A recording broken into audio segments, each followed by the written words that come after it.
일본인보다 작은 게 한국인 아니었어? 이탈리아 피렌체의 평범한 가정집. 오랜만에 온 손님으로 조용했던 집안은 북적이고 있습니다. 그중에서도 이 집안의 딸의 남자친구를 처음 본 오늘 사연의 주인공 파비오 씨는 저녁 식사를 준비하는 딸에게 몰래 다가가서 무언가를 이야기하는데요. 소근거리며 물어보는 아빠의 말에 딸은 빵하고 웃음이 터져버립니다. 무슨 재미있는 일이라도 있냐고 물어오는 한국인 남자친구의 말에 파비오 씨의 딸은 아무것도 아니라며 얼버무리는데요. 과연 어떤 것을 물어봤길래 그녀는 웃음이 터진 것일까요? 사연 알아보겠습니다. 안녕하세요. 저는 이탈리아에서 거주 중인 파비오라고 합니다. 사실 이렇게 사연을 보내는 것도 너무나 부끄럽고 어떻게 보면 한국인 여러분께 질타를 받을 만한 이야기라서 제 이야기를 들려드리는 게 민망하기도 하네요. 저는 이탈리아에서 정장을 판매하는 매장을 운영하고 있습니다. 대부분 외국인들도 이탈리아 사람들이 옷을 잘 입는다는 것은 한 번쯤 들어보셔서 아실 거예요. 저 역시 제 아버지에게 지금의 옷가게를 물려받고 운영해 온 지도 벌써 30년이 되었습니다. 제가 봐도 이탈리아 남자들은 참 멋있습니다. 물론 바람둥이 기질은 그 어느 이탈리아 남자들 모두 가지고는 있지만 그래도 겉으로 보기에는 젠틀하고 스타일이 아주 멋져 보이죠. 하는 일이 하루 종일 멋있는 사람들을 보는 일이다 보니 저도 모르게 나중에 제 딸과 결혼할 남자 역시 무조건 멋져야 한다고 내심 생각해 왔어요. 저뿐만 아니겠죠. 세상 그 어느 아빠도 자기 자식의 배우자가 잘 살고 멋지고 훌륭한 인물이 되었으면 하는 바람이 있잖아요. 그랬기 때문에 저는 꼭 이탈리아에서도 멋진 남자와 제 딸 루이즈가 결혼을 했으면 싶었어요. 그래서 루이즈가 성인이 되고 나서 얼마 안 돼서 저는 제 주위에 있는 싱글인 남자들을 만나보라고 은근슬쩍 소개팅을 주선하기도 했습니다. 길 가다가 아무 남자나 만나서 불안한 연애를 할 바에는 그래도 제가 알고 있고 제 지인 중에서 괜찮은 사내와 만나는 게 아빠 된 입장으로서는 안심이 되니까 말이죠. 하지만 그런 제 바람은 머지않은 미래에 산산조각이 나고야 말았습니다. 루이즈가 한국 남자와 사귄다고 저에게 말한 순간부터 말이죠. 처음에 제 딸인 루이즈가 한국인과 결혼한다고 했을 땐 정말이지 너무나도 싫었습니다. 어떻게 아시아의 사람을 저희 집안에 데려올 수 있는지 이해가 되지 않았죠. 저는 한국인 사위를 만나기 전까지만 해도 한국과 중국 그리고 일본의 차이를 거의 모르고 지냈어요. 유럽인들은 대부분의 아시아 사람들을 비슷하다고 생각해요. 키가 작고 매너가 없고 경제적으로 힘든 상황에서 산다고 생각하는 경우가 많죠. 저 역시 그랬어요. 한국과 다른 아시아 국가의 차이를 모를 땐 중국인들처럼 공공장소에서 시끄럽고 매너가 없으며 일본인들처럼 남자들은 키가 작고 다른 동남아시아 나라들처럼 경제적으로 성장이 더딘 나라라고만 생각했죠. 왜냐하면 제 눈에는 아시아 사람들이 다 비슷하게 보였기 때문입니다. 참 부끄러운 생각이죠. 유럽인들 역시 다 비슷하게 생겼지만 각 나라마다 인종과 나라의 모습은 저마다 다른데도 불구하고 저는 아시아라는 이유만으로 다 똑같다고 생각을 했습니다.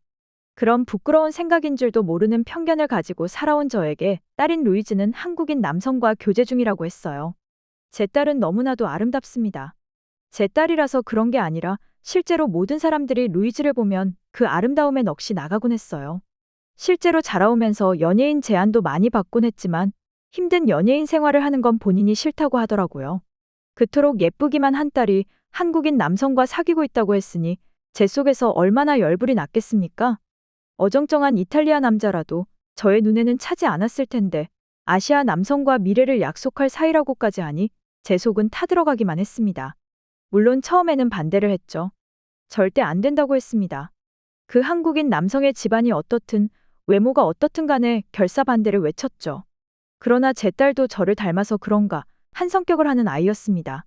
루이즈는 자신이 사귀고 있는 한국인 남자친구가 아니면 평생 연애도 결혼도 안 하겠다고 하더군요. 그 어떤 부모가 자식의 앞날을 망치고 싶겠어요. 저는 한번 져주는 척 할 필요가 있다고 생각이 들었습니다. 그토록 자랑하는 한국인 남자친구 얼굴이라도 한번 보게 우리 집으로 데려오라고 했죠. 막상 딸아이의 남자가 집에 찾아온다고 하니 초조하고 긴장이 되었습니다. 과연 얼마나 작고 못난 남자가 저 문을 열고 들어올지 너무나도 심란했어요. 이윽고 약속 시간이 다 되었습니다. 초인종 소리와 함께 현관문을 열어주자 딸과 한국인 남자친구는 모습을 드러냈습니다. 안녕하세요. 저는 루이즈 남자친구인 김영준이라고 합니다. 처음 뵙겠습니다.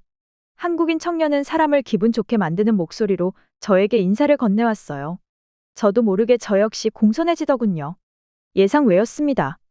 얼핏 봐도 딸의 남자친구 키는 180cm가 넘어 보였어요. 저는 무조건 작을 거라고만 생각했는데 예상외로 큰 영준 청년의 모습을 보니 부정적으로만 생각했던 아시아인에 대한 인상이 조금이나마 변하는 듯 했어요. 저는 영준이에게 물어봤습니다. 본인만 키가 큰 건지 아니면 대부분 한국 남성의 키가 큰지에 대해서요. 영준 청년은 그러더군요. 한국 남성의 평균 키는 174cm 정도이지만 나이가 어릴수록 키가 큰 남성들이 늘어가고 있다고 했어요. 본인의 집안 역시 부모님과 가족들 모두 키가 크다고 하더군요. 오히려 저보다 머리 하나는 더 있어 보였습니다. 저는 의외의 외모를 가진 한국인 남자친구에 대해서 조금은 놀랐지만 이게 다일 것이라 생각하며 끝내 결혼만큼은 안 된다고 말하려고 타이밍을 잡고 있었어요. 저와 와이프가 식사를 준비하는 중 딸인 루이즈와 영준 청년은 한국어로 대화를 나누더라고요. 딸이 언제 한국어를 배웠는지는 모르겠지만 꽤나 유창하게 하는 것 같았습니다. 그 둘이 이야기를 하는 걸 들었는데 저는 이상함을 느꼈어요. 한국말은 시끄러울 것 같다고 생각하고 있었는데 생각보다 너무나 조용하며 조곤조곤하게 이야기를 하는 게 아니겠어요? 이탈리아에는 중국인 관광객이 정말 많이 오고 있습니다. 번화가에 나가다 보면 중국인들이 단체로 이동하는 모습도 쉽게 볼 수 있는데요. 그들이 지나다닐 때의 모습을 보면 그렇게 시끄러울 수가 없었어요. 사실 그런 모습에 너무나도 질려서 아시아인을 싫어하게 된 이유도 있었습니다. 하지만 의외의 한국인 청년의 대화하는 모습을 보니 조금이나마 아시아인에 대한 편견이 깨지는 순간이 되었어요. 그러나 저에게는 한 가지 걱정이 더 남아 있었습니다. 제일 중요한 부분인 남성의 경제력이었죠. 눈에 넣어도 아프지 않을 정도로 예쁜 제 딸을 앞으로 평생 잘 보살펴 줄 만한 경제력이 되는지가 저에게는 중요했어요. 저희 집안 역시 그다지 부유한 게 아닌 이유도 있었습니다. 저는 넌지시 영준 청년에게 물어봤습니다. 혹시 나중에 결혼을 하게 된다면 어떻게 가정을 책임질 건지에 대해서요. 저는 영준 청년이 내놓은 답변에 매우 놀라게 되었습니다. 영준 청년은 한국계 회사인 벤처기업에서 공동 창업자로 일을 하고 있다고 했습니다. 물론 큰 규모는 아니지만 현재 잘 성장해 나아가고 있고 부모님의 도움 없이 자신의 힘으로만 여기까지 사업을 일궈왔다고 했어요. 제가 영준 청년 시절에는 고작 옷가게에서 아르바이트만 했었는데 저에 비해서 딸의 한국인 남자친구는 저보다 훨씬 많은 것들을 이루고 있었죠. 더욱 놀라웠던 사실은 지금 운영 중인 사업을 부모님의 도움 없이 이뤄왔다는 점이었어요. 어릴 적부터 공부를 잘해왔고 한국인 부모님의 전폭적인 지지로 사업의 꿈을 향해 달려올 수 있었다고 하더군요. 참 사람이 똑똑해 보였습니다. 딸은 그러더군요. 한국인은 어릴 적부터 조기 교육이 잘 되어 있어서 해외의 다른 학생들보다 성적이 우수하고 이를 바탕으로 좋은 학교에 가는 경우가 많다고 했습니다. 그렇기 때문에 한국은 하고 싶고 이루고 싶은 자신의 꿈을 향해 달려갈 수 있는 환경이라고 했어요. 제가 처음부터 한국인을 마음에 들지 않는다는 사실을 알고 있었는지 영준 청년은 저에게 한국에 대해 소개도 해주었습니다. 한국은 세계 GDP 성장률 10위 근처에 항상 있다고 했어요. 이탈리아 역시 세계 평균 12위에 랭크가 되어 있긴 했지만 한국 역시 이탈리아와 얼마 차이가 나지 않는다는 사실에 저는 놀라고 말았습니다. 그러고 보니 생각나는 게 있었어요. 2002년에 한국은 일본과 함께 월드컵을 공동 개최를 한 것이 생각이 났습니다. 그 당시에는 일본이 경제적으로 부유한 건 알고 있었으나 왜 한국과 같이 월드컵을 공동 개최를 하는지 도무지 이해가 되지 않았어요. 하지만 영준 청년의 말을 듣고 보니 다 이유가 있다는 생각이 들었습니다. 한국은 제가 생각했던 것만큼 못 사는 나라가 아니었던 거죠.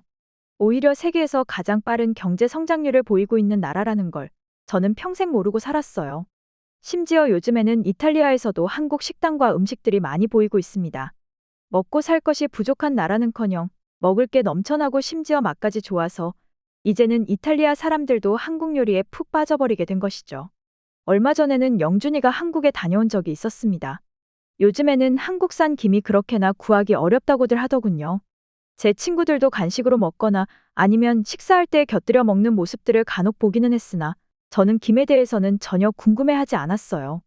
하지만 한국에 다녀온 영준이가 사온 김을 한번 먹고 나서 정말 한국인들은 요리까지 잘 아는 민족이라고 생각이 되었습니다. 이탈리아에서는 김이나 미역 등 해조류는 거의 먹지를 않습니다. 생선 말고는 바다에서 나오는 것은 전혀 먹지 않는 사람들이 대부분이죠. 루이지와 영준이의 결혼 전에는 제가 그 둘의 사이를 마음에 들어하지 않는다는 것은 이미 영준이가 알고 있었어요.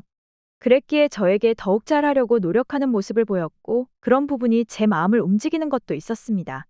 어떻게 보면 한국 사람들은 이탈리아와 다른 유럽 사람들에 비해서 전혀 뒤처지지 않게 살고 있고 오히려 웬만한 유럽 국가들보다는 부유한 경제 규모를 가지고 있는 나라인데 제가 괜한 걱정을 하고 있었던 것이었습니다. 지금은 제 사위가 된 영준이 덕분에 한국에 대해서 더 많이 알아보고 공부를 했기 때문에 정확한 정보를 알고는 있지만 딸의 결혼 전까지의 저는 그야말로 한국에 대해서는 백지 상태였던 것이었죠. 저는 딸과 영준이에게 너무나도 미안했습니다. 서로 사랑하고 충분히 생각해보고 내린 결혼이었을 텐데 저의 아니라고 짧은 한국에 대한 부정적인 생각 때문에 둘의 사이를 망칠 뻔했던 거였죠. 지금의 저는 오랜만에 한국인 사위를 만날 때마다 속으로 미안하다고 해요. 그리고 최대한 제가 해줄 수 있는 부분은 잘해주려고 하죠. 이렇게 멋지고 잘 살아왔던 한국인 청년을 오해하고 제 딸의 인생을 망치는 가난한 나라의 남자라 생각했으니 말이에요. 현재 딸과 한국인 사위는 저희 부부가 살고 있는 동네에서 30여 분 떨어진 곳에서 살고 있습니다. 가족은 항상 가까운 데서 살아야 행복하다고 영준이는 말했거든요. 남자가 봐도 멋진 한국인 사위예요. 영준이는 스스로의 삶을 개척해 나아가고 제 딸같이 아름다운 미녀를 아내로 맞이하여 행복하게 살고 있으니 말이죠. 지금도 항상 한국인 사위에게 고맙고 미안합니다.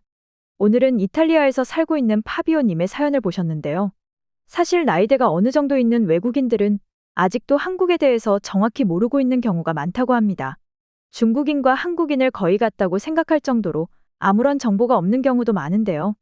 대부분의 한국인은 해외에서 중국인이라 오해를 받으면 기분이 나쁘다는 표현을 하곤 하죠.